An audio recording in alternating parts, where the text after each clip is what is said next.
We moved to this country in 1980. Like most people think that all you can do as a Hispanic is to work on the landscape or in the car wash.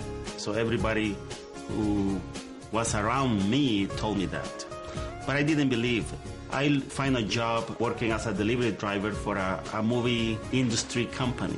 I make a lot of deliveries to the movie studios, and you see a lot of those stars. But, I mean, come on. We're not Bohope.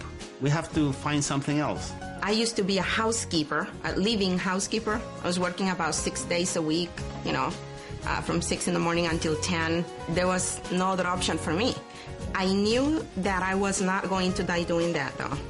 When you realize that you only help a family in a couple of hours, I would replace everything I would make in a week, in a couple of hours. So I realized that I was losing money by going to work. I always was telling Sandy that we have to buy a business. We have to be independent, always.